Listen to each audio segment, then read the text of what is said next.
Está entrando no ar a partir de agora o Tele Brasil Esporte no Ar. As informações esportivas nacionais e internacionais para você. Tele Brasil no Esporte. E terminou no último dia 12 de agosto em Brasília a primeira fase das Paralimpíadas Escolares Brasileiras. Os atletas mais bem colocados se garantem para a fase nacional, marcada para o mês de novembro agora de 2022, em São Paulo. E esse é o maior evento mundial para crianças com deficiência em idade escolar. Vamos ver. Ao todo, mais de 300 atletas inscritos. E aqui em Brasília, 10 unidades da federação estão presentes. Esse evento aqui, ele nasceu exatamente do interesse de todas essas crianças do Brasil em participarem das Paralimpíadas Escolares. Aqui nós ofertamos 3 modalidades que são os regionais. Ela cresceu tanto que nós tivemos que regionalizar. E não é à toa que, com tanta força de vontade de quem mobiliza o esporte paralímpico, hoje muitos jovens com deficiência se tornam atletas. É uma iniciativa muito nova, né? O que antes a gente pegava muitos atletas, até olímpicos, que ficavam deficientes, hoje nós estamos criando os nossos atletas. Porque essa criança sai daqui, ela não fica... Daqui a pouco ela vai estar com 15, 16 anos e vai participar da fase adulta, em que ofertamos hoje mais de 40 eventos em todo o Brasil. Foi uma parceria da CPB com a Operação Acolhida que possibilitou ao Jorge Tortoledo, imigrante venezuelano de 12 anos, uma imersão no universo do arremesso de peso. Eu, quando comecei a treinar, eu não tinha força, eu tirava a bolinha aí mesmo. Fui treinando e tirava mais longe cada dia. O Jorge, nós começamos a trabalhar o atletismo faz um mês e meio praticamente, né?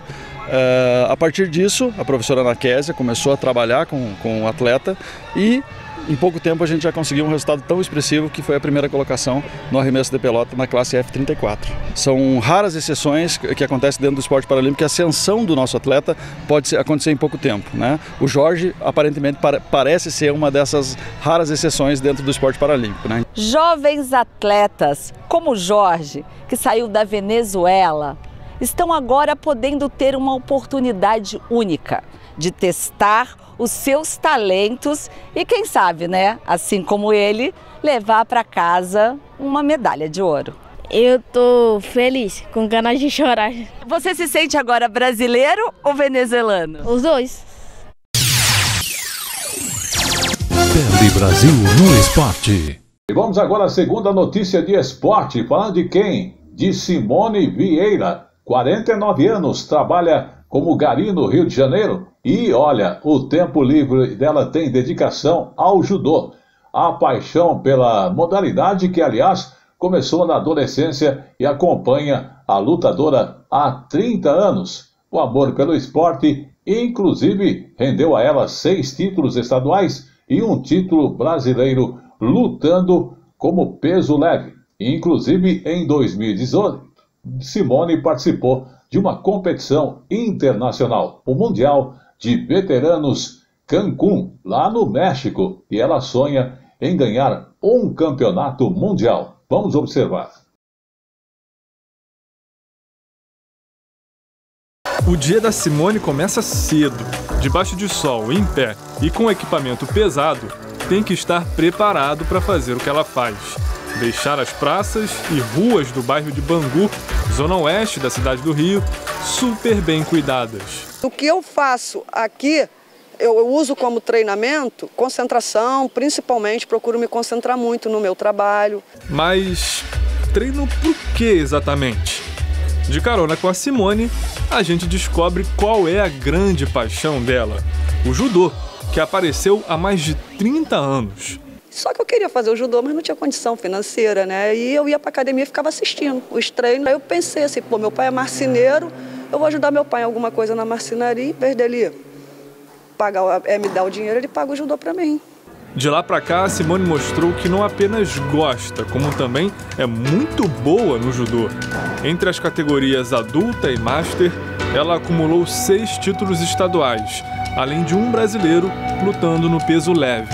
Aos 49 anos, segue querendo aumentar a coleção. Ela é apaixonada, ela tem orgulho naquilo que ela faz, no judô que ela treina, no que ela trabalha. Ela parte para cima para ganhar mesmo. Uma mulher guerreira de 50 anos, vai fazer 50 anos daqui a pouco, fazer o que ela faz, com a intensidade que ela faz, é para poucos. Apaixonada e guerreira, a Simone já viveu muita coisa. Mas quando o assunto é realizar sonhos e alcançar objetivos, a disposição é maior do que a de muito iniciante. No campo pessoal, ela sonha em um dia ter um projeto social para mostrar que o judô pode ser importante para outros, como é para ela. Mas tem outras coisas também. Eu quero voltar ao Mundial, ser campeã e ouvir o hino nacional tocando. Como ela vai conseguir isso? Com a força, mas também com o dinheiro e as amizades que fez no trabalho. Em 2018, ela conseguiu ir para o Mundial de Veteranos em Cancún, graças a uma vaquinha feita pelos colegas. Pela simplicidade e determinação, ela conquistou admiradores nos dois ambientes, no serviço e no tatame. As pessoas, a vizinhança toda fala, Simone, eu só te vejo de laranja e de branco, entendeu? Tipo assim, são as minhas duas armaduras, né? E eu falo para eles, para ser guerreira tem que usar armadura, né? Então, é isso aí. Então, a minha paixão que me fez ser guerreira.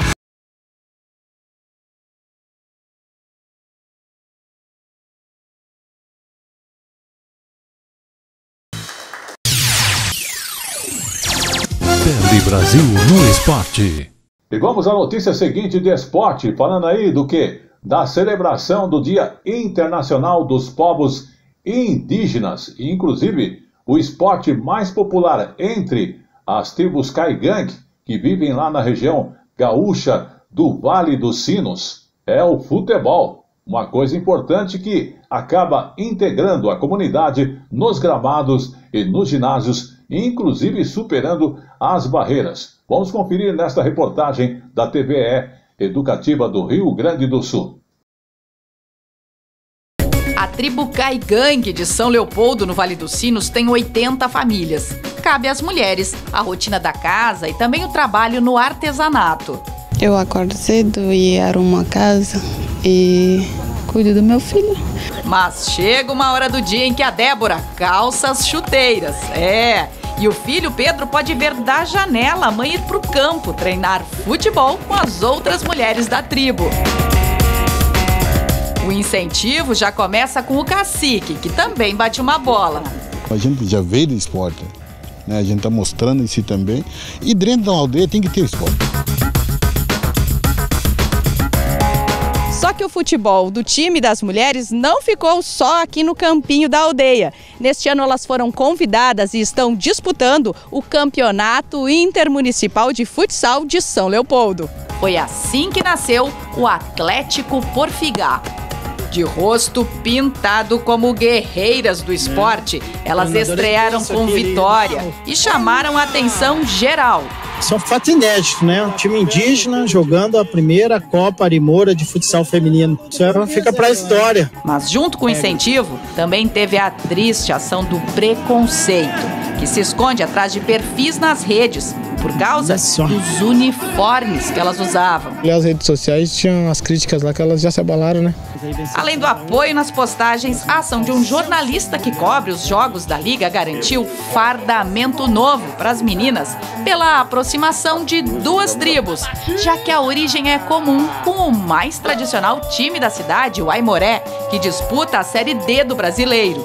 Existe essa simbiose da tribo Aimoré, né, que era uma tribo indígena que habitava o litoral do Espírito Santo do Rio de Janeiro. Como o nosso mote aqui é a prática desportiva, né? Então a gente proporcionou a eles 2 fardamentos, né?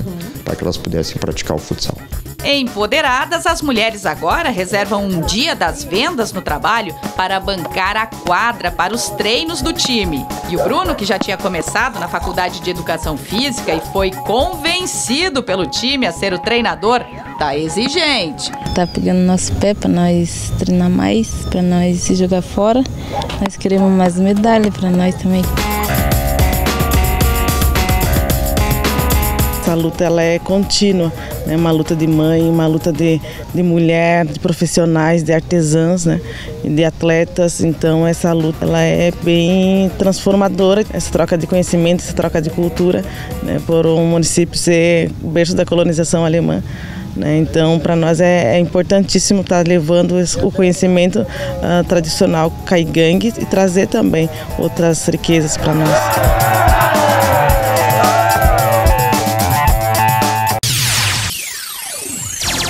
Tele Brasil no Esporte. E voltamos a falar agora de atletismo paralímpico. Falando de quem? De Daniel Martins.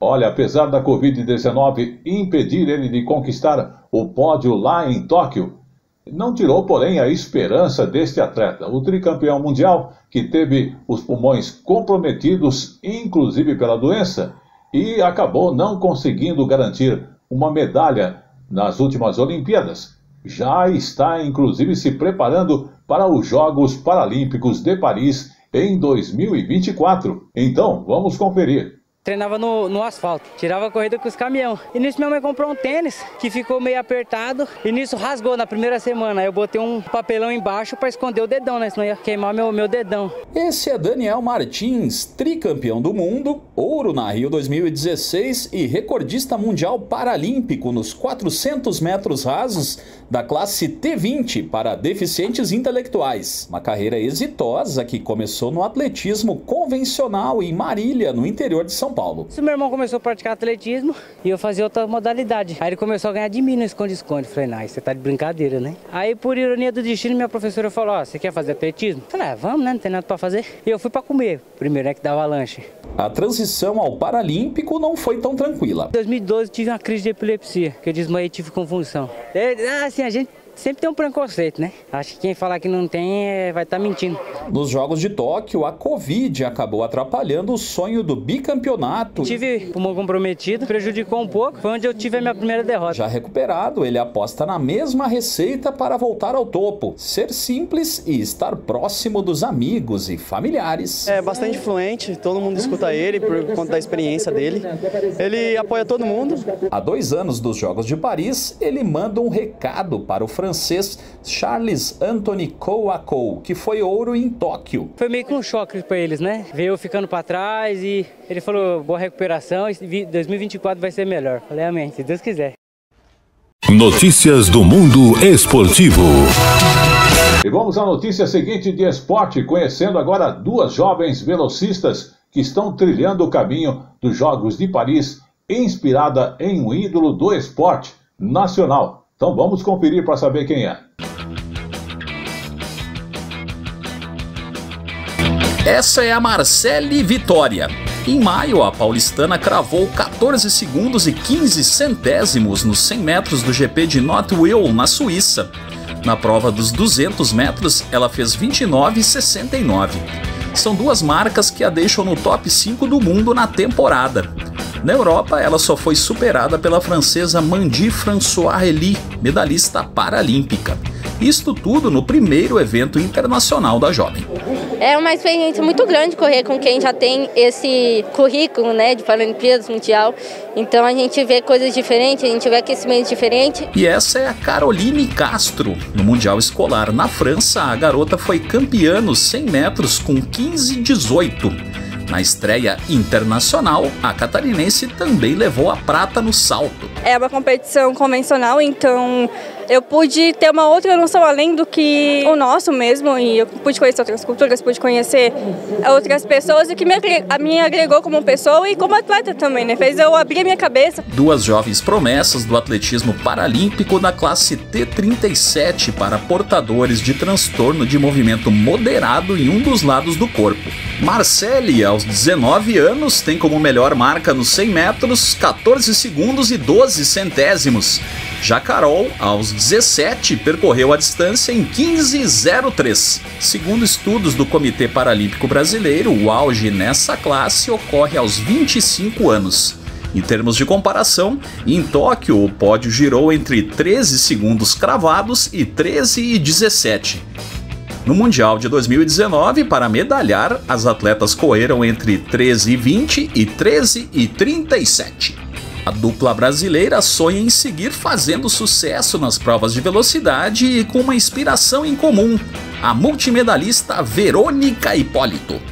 Eu sou apaixonada por essa nova geração. A gente tem a Marcélia, a gente tem a Carolzinha, a gente tem a Evelyn.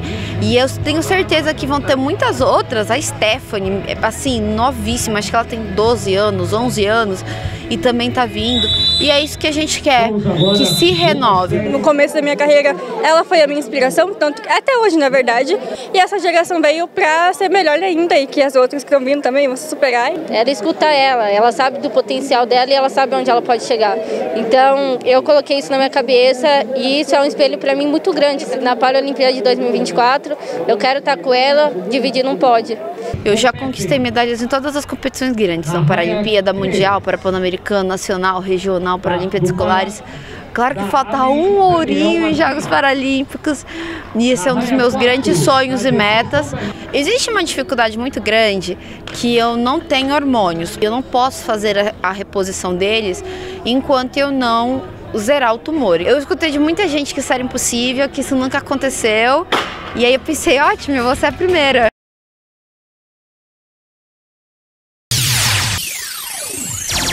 Tele Brasil no Esporte.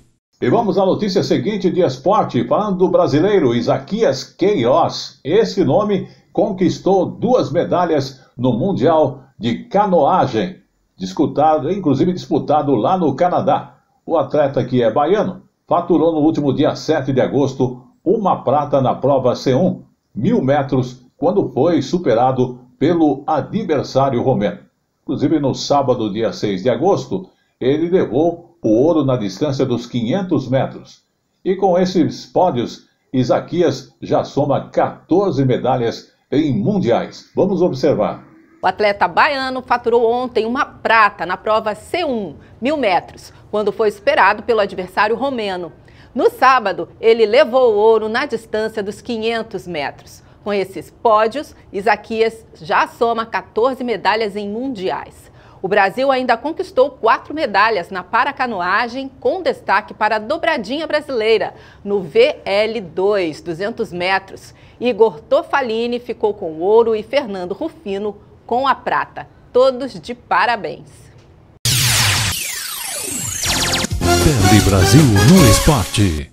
Vamos mais uma notícia de esporte, falando agora de 30 anos atrás. O boliviano Andrés Espinosa, 53 anos, se mudou aqui para o Brasil em busca de melhores condições de vida, mas nunca abandonou uma antiga paixão, o futebol. E em 2016, Andrés fundou a Escola de Futebol Nova Geração Boliviana, projeto que conta com mais de 200 meninas em 3 sedes na capital paulistana. Vamos conhecer. Dos 53 anos de vida, aproximadamente 30 foram vividos no Brasil.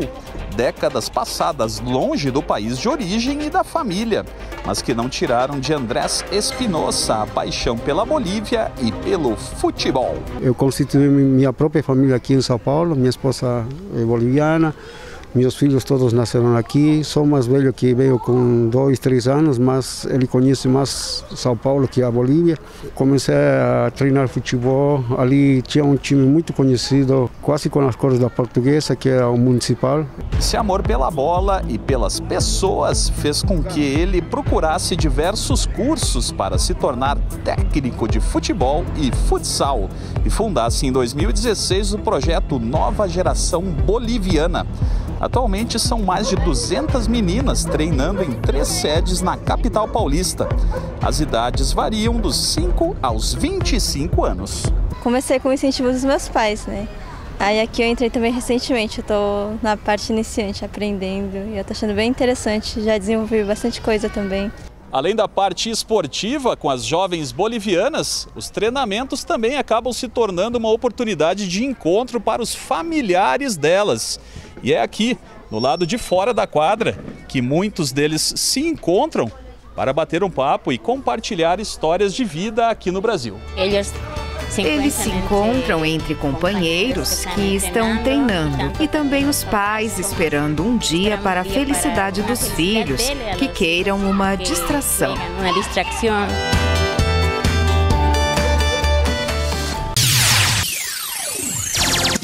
Tele Brasil no Esporte. E vamos à última notícia de esporte. Lembrando que tivemos aí a data do Dia dos Pais, né?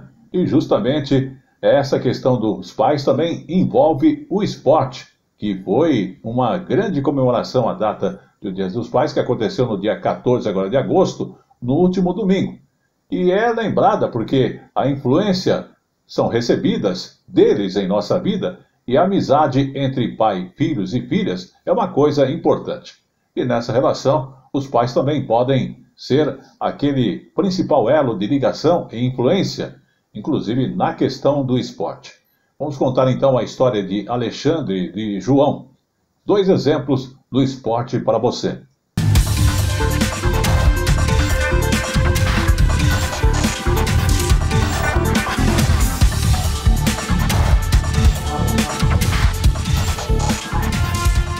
Há quem diga que conforme vamos envelhecendo, a gente vai ficando mais parecido com os nossos pais. No caso da família Vieira, o inverso também é verdade. O pai foi ficando mais parecido com o filho, principalmente nesse ambiente. Lado a lado, face a face, ainda mais se os dois estiverem de óculos, o Alexandre, de 32 anos, e o João, de 58, se parecem. E só de ver pai e filho no tatame, também já dá para perceber que tem gostos semelhantes. Só que não foi o mais velho que trouxe o mais novo para esse lugar. Na verdade, o Alexandre foi o primeiro da família a entrar para as artes marciais, aos 5 anos. Fez capoeira, judô e é um expoente do jiu-jitsu hoje em dia. O pai só foi entrar bem depois. Molhou o pé no taekwondo e depois foi para a mesma modalidade do filho. Todos os professores que eu tive, desde pequenininho, eles vinham meu pai sempre foi muito presente nos treinos, ia lá me buscar, ia lá me ver, e eles sempre ficavam botando pilha pro meu pai começar a treinar, mas ele sempre falava, né, vou tentar, mas ele não gostava muito da ideia do jiu-jitsu. A linha de arte marcial que meu pai gostava mais era outra, que era do taekwondo, do karatê, do kobudo, né, que é uma outra linha de arte marcial. E aí um dia ele resolveu que ia tentar, mas nem me avisou nada, só, vou lá tentar. Mas por que tinha que ser assim, João? Queria fazer surpresa. Isso aí eu não sabia, descobriu isso. Eu sempre gostei de luta de pé, mas numa necessidade, às vezes termina no chão. Se não sabe nada de chão, fica complicado, né? Mas sempre os dois, né? Eu nunca fiz só um. Ele continua. Eu sempre continuei no jiu-jitsu e no taekwondo. Hoje o Alexandre é um atleta campeão brasileiro e mundial no jiu-jitsu sem kimono. Pro papai, nada de competição, só treino. E nem sempre o caminho dos dois se cruza, pela diferença de estatura e peso. O Alexandre tem 1,75 m e luta na categoria até 70 quilos. O João tem 1,64 m e pesa 62. Meu pai é muito leve, né? Então eu gosto de trazer a galera mais leve para ele poder treinar e tal. Na academia mesmo, eu fico falando com ele fala, não, hoje eu treinei com um cara tal, aí eu sei quem é. Eu falo, pô, é muito grande, cara, vai se machucar. João aponta logo onde está a influência do filho. Finalização, mais a base de estrangulamento, pescoço, né? São coisas que a gente vê muito, ele fazendo, então tentando pegar alguma coisa. E que presente é melhor para um pai do que ter orgulho do filho a ponto de seguir os passos dele? O João é mais do que realizado nesse sentido. E hoje veio o Alexandre ser um pouco paizão dele também. Os dois acabam se influenciando, né? O meu pai começou a me influenciar, mesmo inconscientemente quando eu era pequeno, a estar sempre ativo, a estar praticando esporte. E aí, é isso, eu acho que ele falava antes e depois ele começou a fazer também. João, você ensinou direitinho.